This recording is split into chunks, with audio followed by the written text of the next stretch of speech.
we have a new topic. This is the Read the News to You. Also, Safe and Effective Podcast is where we're live right now.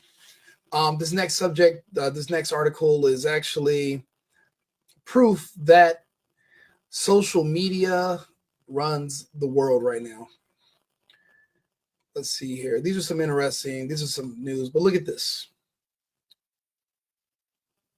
Protesters are starting to line up out here to show support for the 26-year-old and bring attention to what they say is the injustice of the U.S. healthcare system. Luigi has freed our minds in a way, and we need to free Luigi. Luigi Mangione is on his way to the New York criminal courthouse right now. He agreed to be extradited here to face murder charges. The claim that this is an act of terror is absolutely absurd, and it goes to show how afraid this 1% is of us, the people, making change that actually benefits the 99%. What the hell is she talking about? What change was made? They think the guy's attractive. So now you got fans and you have groupies that are piling up. But to be honest, they're going to be disappointed because, well, let's see. What did Luigi's lawyer say? Luigi's lawyer said that he did not believe. Let's see here. Luigi's lawyer.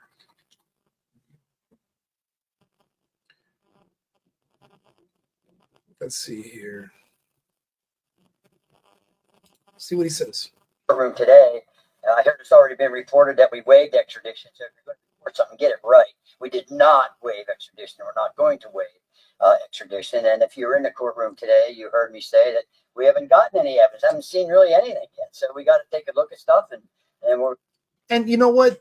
We're reading, like I said, we're reading the news, we're watching the news, but what he's saying is accurate.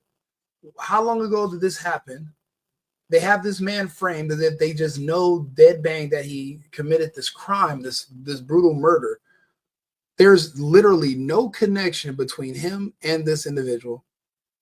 He is not a person who was looking for health care and was denied. Those claims were refuted. And those were fact checked. That did not happen. There's no connection. There's no motive for him to have specifically sought out this individual at that time in the morning and to be there to commit that crime, then keep everything on him, flee to another state, go sit down somewhere in public and wait to be arrested peacefully. Initially, they said that the backpack was found in Central Park.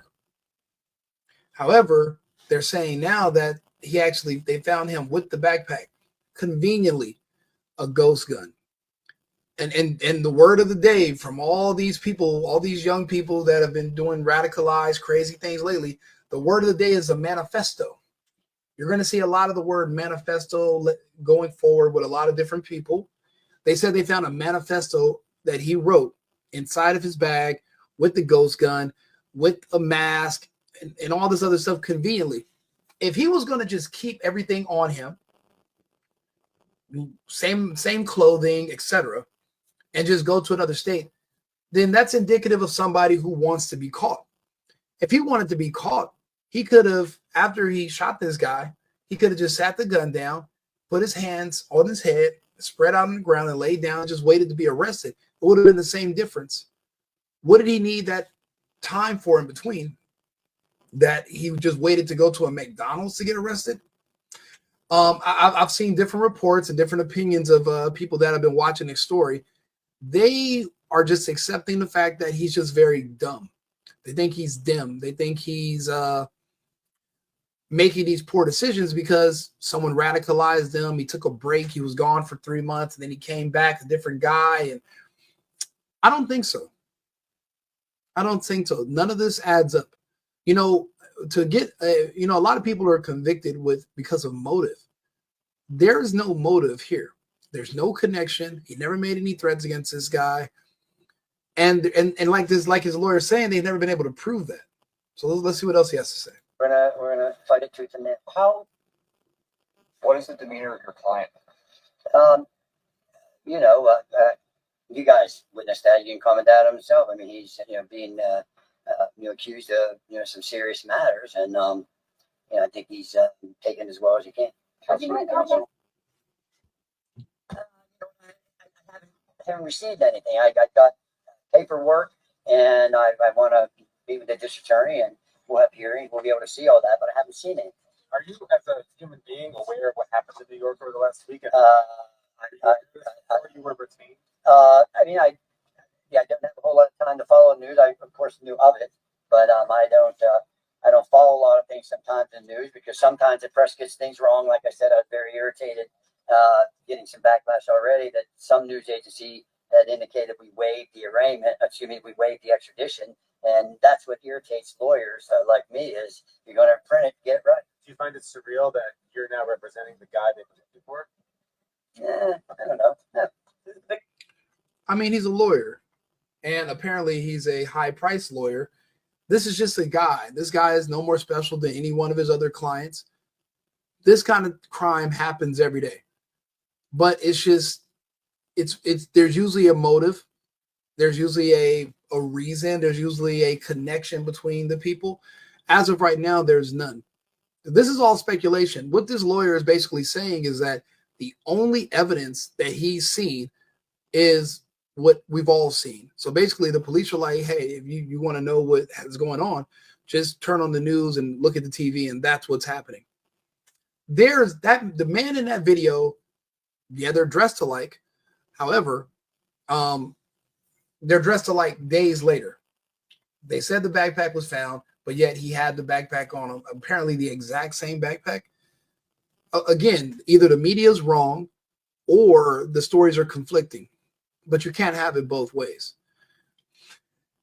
There was days in between when the crime happened and when the man was arrested, and there's nothing in between. They're saying he used a fake ID at a hotel. Why? That's it. Then they said he pulled down his mask, grainy video in a Starbucks to talk to someone. Did he use his card? Again, none of this is making any sense. And then everyone just wants to, and it's like, whenever I notice that there's a mainstream media blitz like this, it's like where they're just constantly bombarding you with something. It's like they want you to believe something that you shouldn't, or they want you to believe something that they want you to believe something with no evidence. They want you to believe something with no concrete proof. You should be proven guilty. You should be innocent until proven guilty. That's how it should work. But nowadays, you are convicted in the court of public opinion. And because of the power of media and social media, it's really hard to get a fair trial or to find an unbiased venue. Every time they put out a picture of you with your allegations of a crime, what they're doing is they're potentially tainting the jury pool that they're going to have to pick from when it comes time to try you in court.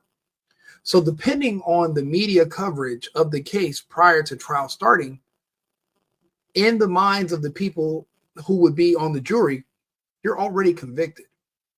So with the increase of advertising, marketing, and the expansion of social media, and where you're able to get content to people and kind of shape a narrative, there really cannot be a fair trial. There really can't be a fair shake at it. You won't be able to get an unbiased opinion. You won't be able to even find an untainted jury of your peers. And people are finding that to be a problem. I mean, look at this guy. He's already convicted in the minds of some people, and other people are saying that he's innocent because I guess they feel like he did the world a favor. In my opinion, blowing down a CEO of a healthcare company because people are denied coverage, saying that he is the cause, is kind of like someone targeting, I don't know, the CEO of Raytheon and saying that, well, he was a soldier in the war. No, he's not. He's a guy doing his job in a separate place. These orders are top down, and there's boards of directors blowing down this particular man. This is something that seemed personal. It was something that was specific, and it was a targeted person. This guy, Luigi, there's no proof, and there was no explanation as to why he would have specifically went after this particular guy. I mean, there's other CEOs of other companies. And remember, this was at like 6:30 in the morning. So someone camped outside in the cold and waited for an opportunity. That's a lot of effort for a guy who's just screaming, seeming erratic, and who everyone is saying is just really, really dumb and really slow and not really smart. I don't know. This is rather sophisticated. And now it's coming out that there's new reports that he did not act alone. So what they're saying is that he had help, an accomplice, or there was somebody else who actually did the crime. And as a distraction to buy this person time and get him off the scent, he put himself out there knowing that when the time comes, because he didn't actually do it and there's no physical evidence linking him, he'll be exonerated. So he's not going to be convicted. But look how much time and money went into going after him for no reason. I mean, hell, for all we know, he's probably going to hit his lawyer with the fact that he had an alibi probably during trial that he can prove. Then the case is thrown out or it's over, it's dismissed.